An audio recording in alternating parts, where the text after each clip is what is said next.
श्रीमद् भागवत में संतों का ऐसा भाव आया है कि जो पुत्र अपने माता पिता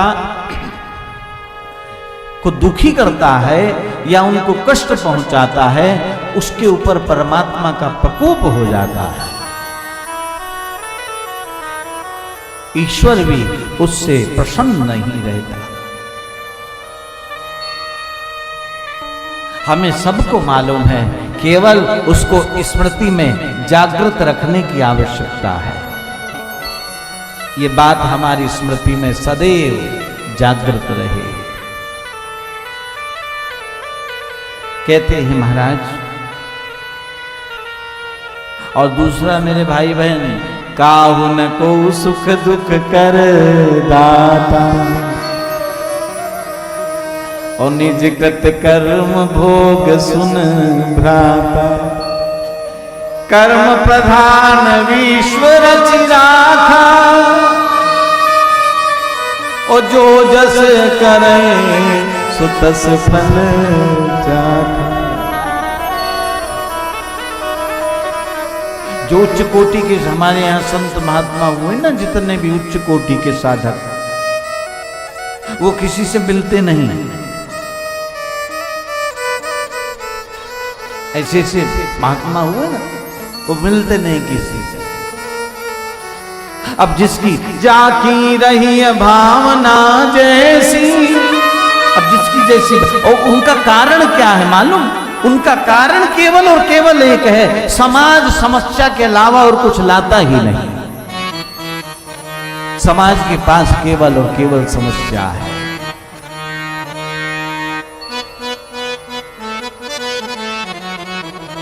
हमारे गुरुजी के पास एक बार एक व्यक्ति आया, और संयोग से वो हमारे परिचय में था और उनके लिए नया था। तो मिलने के लिए आया हमसे, और नीचे मिल गए उनसे, गुरु महाराज। उसने प्रणाम किया, और प्रणाम करने के बाद उसने प्रार्थना की कि मैं बहुत बीमार रहता हूं, और कई प्रकार की बीमारियां, शरीर में कई प्रकार की व्याधियां, ऐसी ऐसी व्याधियां कि अगर सुने तो बड़ा कष्ट हो मन को। अब उसने कहा कि आशीर्वाद दे दीजिए कि मेरी बीमारियां ठीक हो जाएं। तो हमें गुरु महाराज ने कहा कि मेरे आशीर्वाद से अगर ठीक होता तो डॉक्टरों की दुकान बंद ना हो जाती। मेरे आशीर्वाद से नहीं, मेरा आशीर्वाद तो तभी काम करेगा जब तूने कर्म ठीक किए होंगे। अपने माता पिता की सेवा करता है कि नहीं करता? बिल्कुल स्पष्ट बोल दिया। तो जो उच्च कोटि के महात्मा हैं, वो इसीलिए ज्यादा मिलते नहीं लोगों से, क्योंकि वो जानते हैं कि समाज को बात तो माननी नहीं है, धर्म के अनुसार चलना नहीं है, चलना अपने हिसाब से है, तो फिर बताने से क्या लाभ। आज भी हमारा धर्म चमत्कारी है, चमत्कार होता है, लेकिन हम धर्म के हिसाब से नहीं चलते, धर्म को अपने हिसाब से चलाते हैं। धर्म हम लोग करते हैं, लेकिन धर्म को अपने हिसाब से चलाना चाहते हैं। और जब तक संत कहते हैं धर्म के अनुसार हम आचरण नहीं करेंगे, तब तक धर्म से हम लाभान्वित नहीं हो सकते। धर्म से हमें लाभ नहीं मिल सकता। काशी नरेश ने भंडारा किया, काशी नरेश ने भंडारा किया, और भंडारे में क्या बनाया था? मेवे की खीर बनाई थी, काजू पिस्ता बादाम की खीर बनाई थी। और ऐसी कथा आती है कि भिक्षुकों को भंडारा दिया था, और उन भिक्षुकों की टोली में महात्मा बुद्ध भी थे, बुद्ध भी बैठे थे।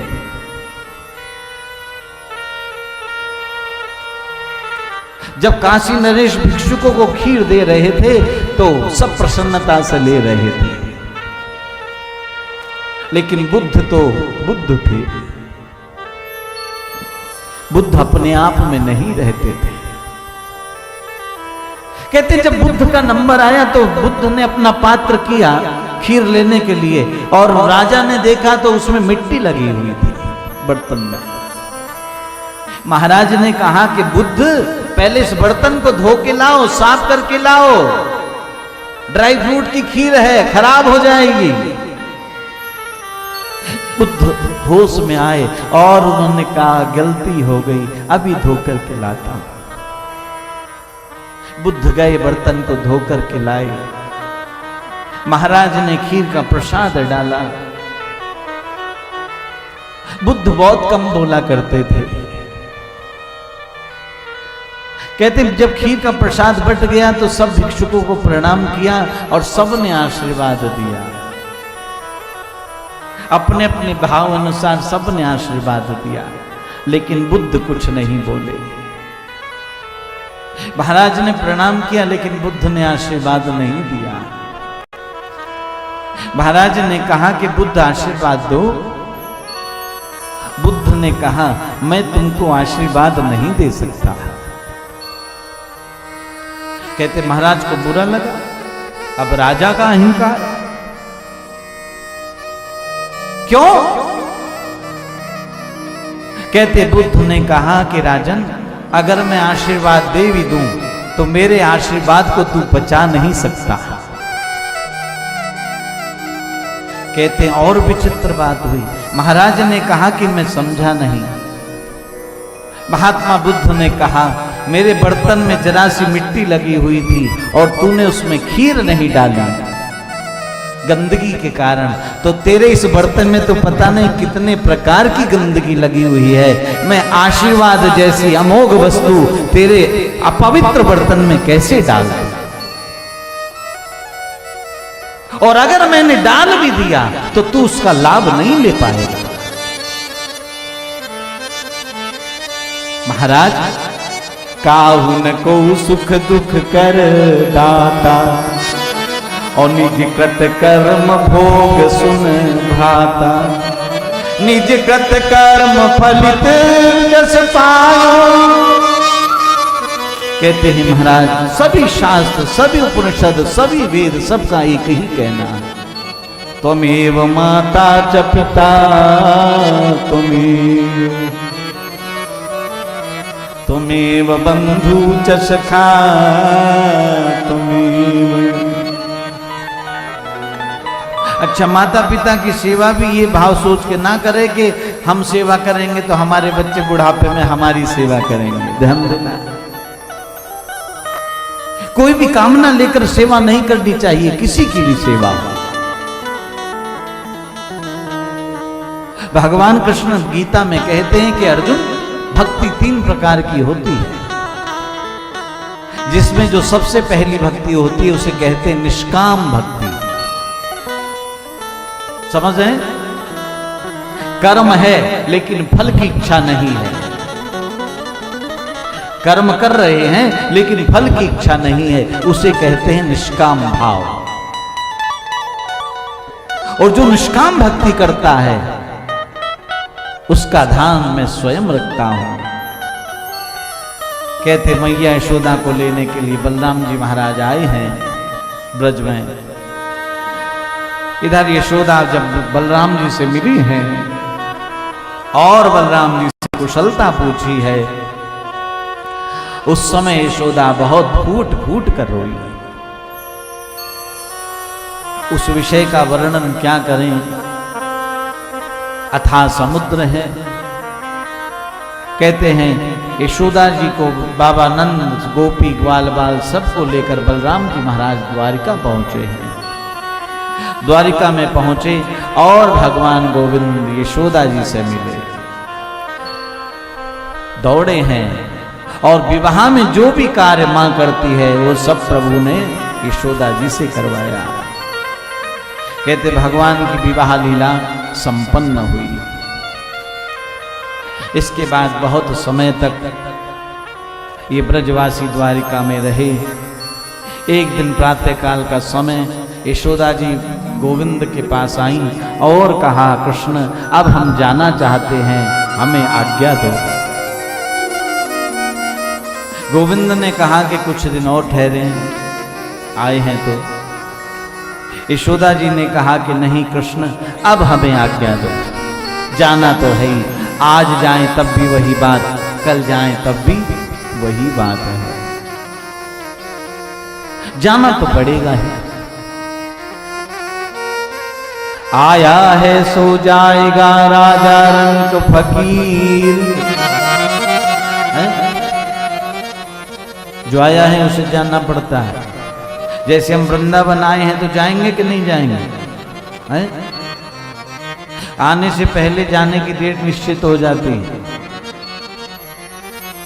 जैसे तेजराम भवन लिया है, तो जिस समय बात हुई होगी उस समय कहा होगा कि 22 तारीख से हमारा प्रोग्राम, तो ये पूछा होगा कि जाओगे कब, खाली कब करोगे, होता है ना। तो फिर बताया होगा कि हम इतने तारीख को खाली कर देंगे।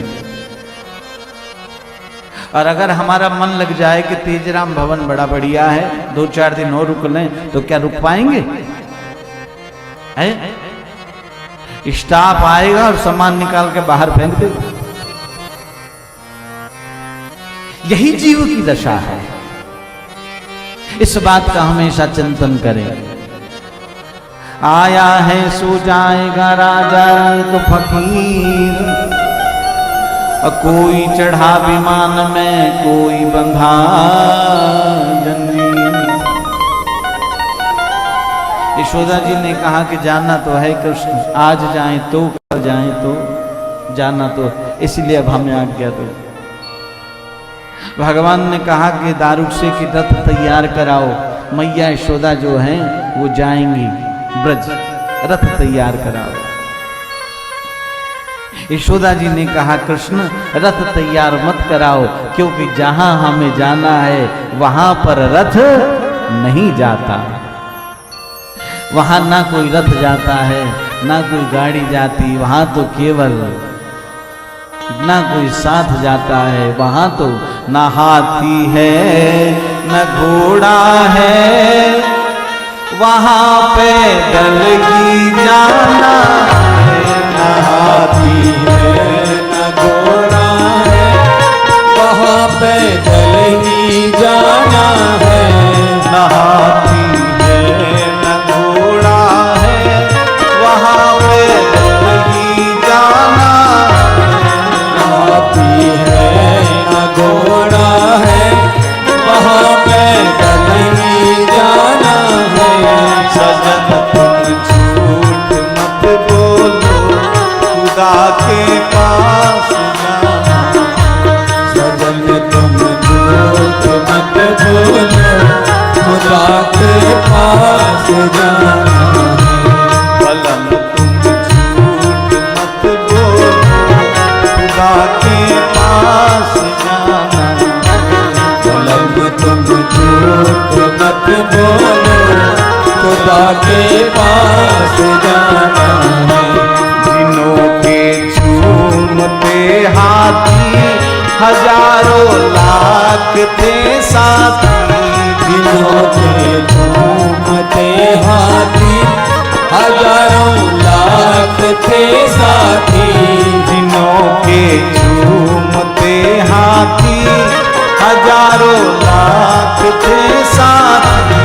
जिनों के झूमते हाथी हजारों लाख थे साथी। पता उनका नहीं पाया, यही किस्सा पुराना है। पता उनका नहीं पाया, यही किस्सा पुराना है। बलम तुम झूठ मत बोलो, खुदा के पास जाना। झूठ मत बोलो, खुदा के पास जाना है। बड़ी रहे महल महलायत, हरी रहे लाख की दौलत। बड़ी रहे महल महलायत, बड़ी रहे लाख की दौलत। बड़ी रहे महल महलायत, हरी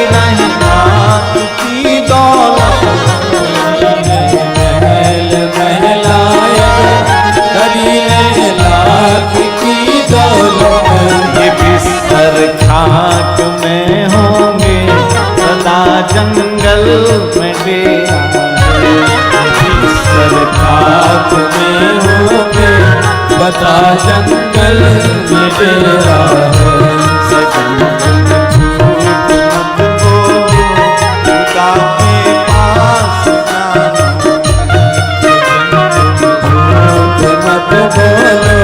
खुदा के पास जाना है।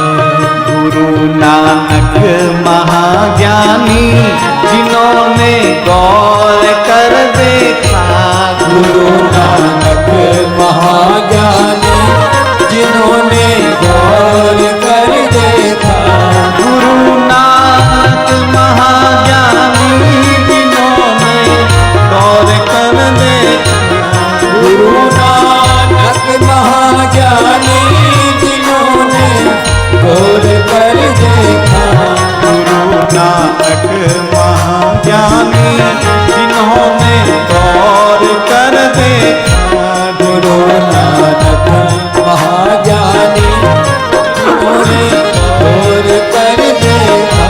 जगत धोखे की किस्ती है, न तेरा है न मेरा है। जगत धोखे की किस्ती है, न तेरा है न मेरा है। जगत धोखे की किस्ती है, न तेरा है न मेरा। जगत धोखे की किस्ती है, न तेरा है न मेरा है।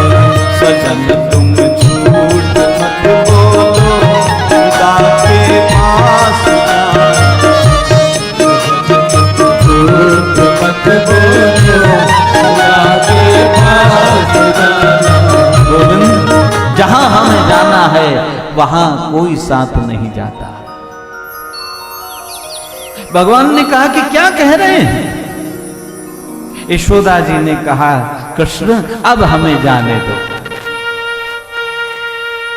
हमने अपने प्राणों को कह रखा था कि जब तक एक बार दोबारा कृष्ण का दर्शन ना हो जाए, मुलाकात ना हो जाए, तब तक आप हमारा साथ देना। और गोविंद, अगर इस बार आपका विरह हुआ, वियोग हुआ, तो ये प्राण हमारा साथ नहीं दे पाएंगे। इसलिए अब हमें आज्ञा दीजिए। और जीव का अंतिम लक्ष्य तो यही है ना, जन्म जन्म मुनियतन कराही, ओ अंत राम कहीं आवत नाही। जब बहुकाल करिया सत्संगा, ओ तब ही न हो मोर मन भंगा। अंतिम लक्ष्य तो यही है। अंतिम समय आप आओ ना आओ, लेकिन आपका नाम आ जाए, हैं? आपका नाम आ जाए। वृंदावन में जो वास करते हैं वो रातों दिन केवल एक ही नाम रटते हैं, क्या? राधे राधे राधे राधे राधे राधे राधे। उसका भाव क्या है उसके पीछे? क्योंकि गोस्वामी जी तो कहते हैं, जहां सुनाम सुमिरत एक बारा, केवल एकोपि कृष्ण शक्ता प्रणामा, दशाश्वमेधा उर्थे न तुल्ला। एक बार जो भगवान श्री कृष्ण को प्रणाम करता है, उसे 10 अश्वमेध यज्ञ करने के पुण्य का फल प्राप्त होता है। लेकिन फिर कहते हैं, दशाश्वमेधी पुनरेपि जन्म कृष्ण प्रणामी न पुनर्भवाय। 10 अश्वमेध यज्ञ करने वाला पुनः छिड़ने पुण्य मृत लोके विशंति, पुनः इसको इस धरा पर आना पड़ता है। लेकिन जो एक बार भगवान श्री कृष्ण को प्रणाम कर लेता है, उसका दोबारा जन्म नहीं होता। तो वो कहां के लिए है? वो अंतिम समय। अभी से प्रयासरत रहते हैं कि अंतिम समय आ जाए, अंतिम समय आ जाए। और अंतिम समय अंते मति सा गति। यशोदा जी ने कहा, कृष्ण अब हमें आज्ञा दो, हम जाना चाहते हैं। कहते हैं महाराज, देखते देखते बात करते करते योगाग्नि प्रकट हुई और भगवान श्री कृष्ण के चरणों में लीन हो गई और शरीर वहीं पर गिर गया। वो जो शरीर गिरा है वही गोपी चंदन बना, जिसको हम लोग अपने मस्तक पर धारण करते हैं। कहते हैं सबने अपने शरीर का त्याग किया। इसके बाद बलराम जी के विवाह की लीला हुई। रेवती जी के साथ बलराम जी का विवाह हुआ। कथा आती है कि 16,108 विवाहों का चरित्र है, 108 विवाहों का कथा है। भगवान का प्रथम विवाह रुक्मणी जी के साथ हुआ। दूसरा विवाह कहते सत्राजित नाम के राजा हैं, और सत्राजित का मतलब है जिसने सत्य को जीत लिया है, सत्य को धारण किया है, वही सत्राजित है। सत्राजित जो है वो भगवान सूर्य नारायण के उपासक हैं, और सूर्य उपासना सबको करनी चाहिए। कहते सत्राजित भगवान सूर्य नारायण की उपासना करते हैं, और भगवान सूर्य नारायण ने प्रसन्न होकर सिमंतक मणि प्रदान की थी सत्राजित को। कहते सिमंतक मणि का गुण था, वो 8 भाग रोज स्वर्ण तो उत्पन्न करती थी, लेकिन प्रकाश भी देती थी। प्रकाश भी देती थी और 8 भाग रोज स्वर्ण उत्पन्न करती थी। कहते सत्राजित को वो मणि प्राप्त हुई, और जैसी मणि प्राप्त हुई वैसी सत्राजित को अहंकार आ गया। कभी कभी तपस्या का भी अहंकार होता है, पूजा पाठ का भी अहंकार होता है, ज्ञान का भी अहंकार होता है। और संतों का मत है ये अहंकार ही जीव के पतन का कारण बनता है। कहते सत्राजित को अहंकार आ गया, इसलिए इससे सदा बचने का प्रयास करो। और अगर इससे बचना चाहते हो तो सबसे आसान रास्ता क्या है? अपनी प्रशंसा को सुनना बंद कर दो, क्योंकि प्रशंसा का जो बीज है उसे पचाना बहुत मुश्किल है, बड़ा कठिन है। कहते सत्राजित को अहंकार हो गया कि मैं इतना बड़ा साधक हूं, इतना बड़ा तपस्वी हूं, मुझे भगवान सूर्य नारायण ने समंतक मणि दी। और गोस्वामी जी महाराज कहते हैं कि संसार में बहुत कठिन यही राखे रघुवीर, जिस पर रघुवीर जी की कृपा हो वही, नहीं तो अस नहीं को जन्मा जग माही, अस नहीं को जन्मा जग माही, अस नहीं को जन्मा जग माही, अस नहीं को जन्मा जग माही, प्रभुता पाही जाहि मन नाहि, प्रभुता पाई जाहि मन नाहि, प्रभुता पाही जाहि मन नाहि, प्रभुता पाई जाहि मन नाहि। ते अज तोरे मोर ते माया,